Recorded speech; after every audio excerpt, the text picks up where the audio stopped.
Let's talk a little bit about packing for your safari.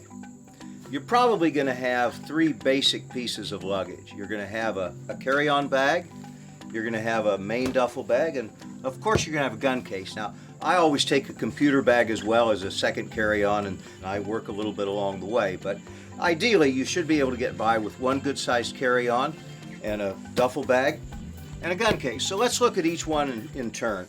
Okay, we'll start with the gun case. Now, there are lots of great gun cases.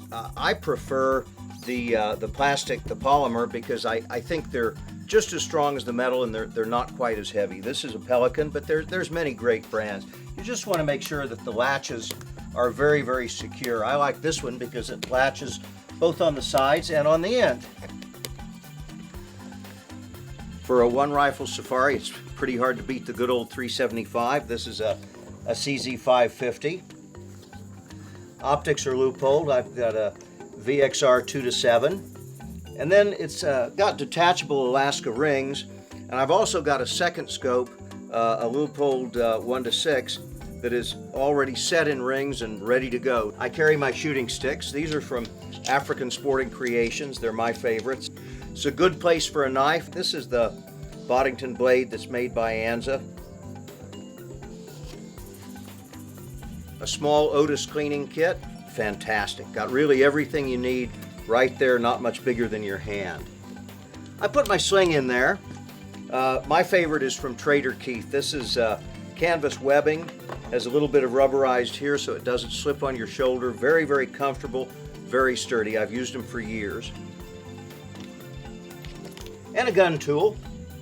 This is from Real Avid, and it's got bits for just about every screw you might encounter on a rifle. Very, very handy item to have. Some people go with combination locks. I personally prefer a key lock. It's not really necessary that you use a TSA approved lock. I generally don't. I do use good sturdy padlocks.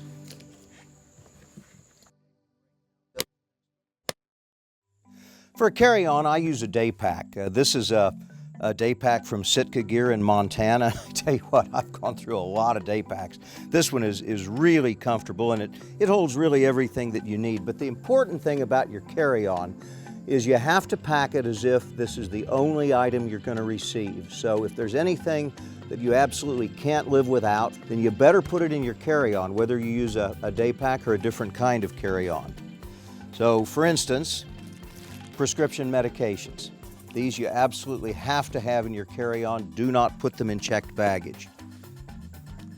Sunglasses, and if you use prescription glasses, an extra set. This is where your flashlight should go. I use one from Streamlight that uses AA batteries. Fantastic, you can always get AA's. But as we'll see, you want to make sure you take plenty. And then I start to put in some keep them warm stuff, because everybody underestimates how cold it can be in the African winter. Dad taught me a trick years ago. The old cowboys always used a kerchief, and so I have this one from Schnee's.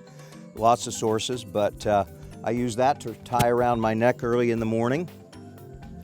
I also carry a little ski mask or balaclava helmet. Really a great help if you're in an open vehicle. And gloves, you bet. This is where the satellite phone needs to go. This is from my friends at Explorer Satellite, and they're really the experts on this. I've used Iridium for years, but this is Inmarsat, and the Inmarsat system actually works better in Africa than Iridium. There's more satellites available for the Inmarsat in the southern hemisphere.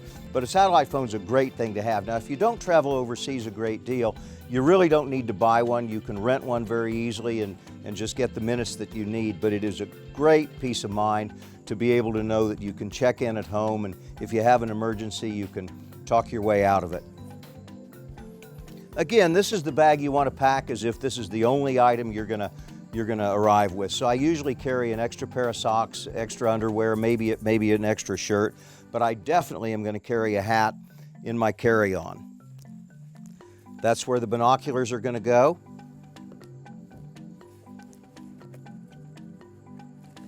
Of course, that's where your camera is going to go, because if you don't have memories of the hunt, you're in real trouble at the tail end. And then I'll carry a jacket. Start with a fleece, and a fleece is always useful. It doesn't weigh very much, it packs up. So the fleece is a good thing to carry, but as we get into the duffel bag, you'll see that's not all.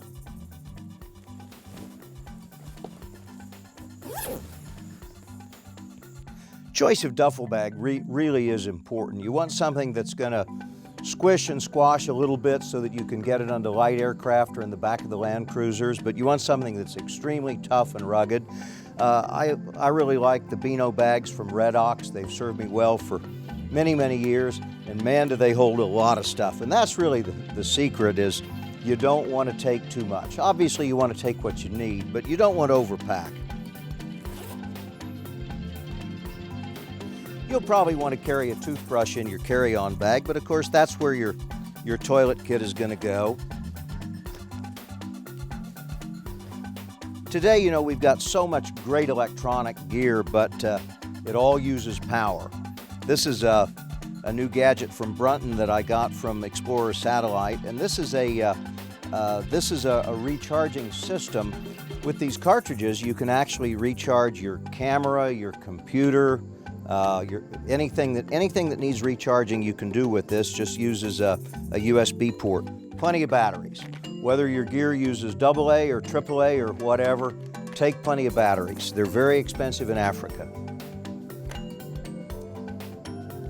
Of course, you're going to want insect repellent and some sunscreen.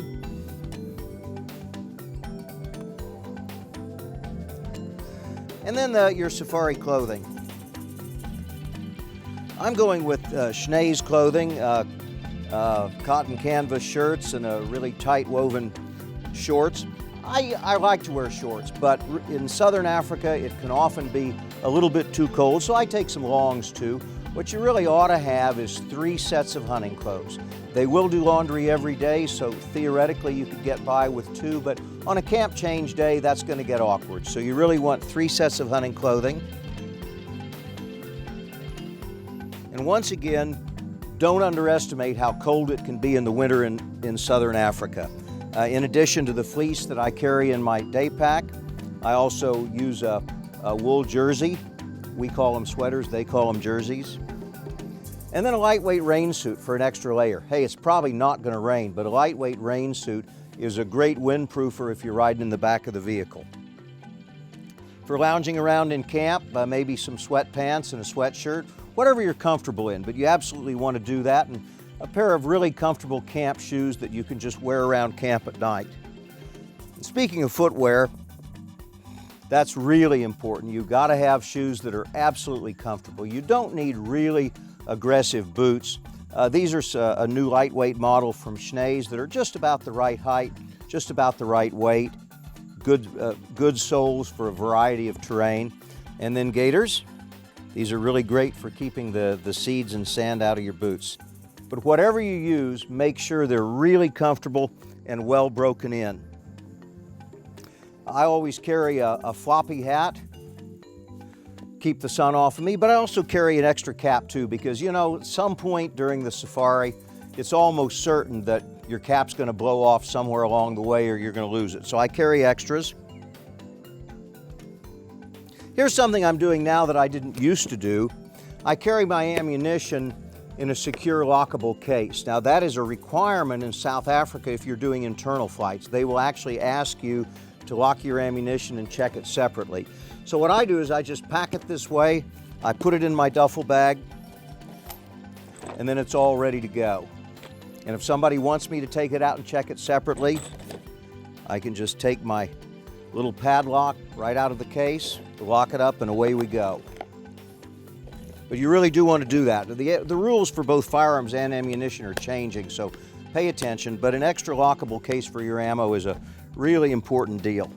Obviously, you're going to have your toiletries, you're going to have your socks and underwear and t-shirts and whatnot. And that's about it.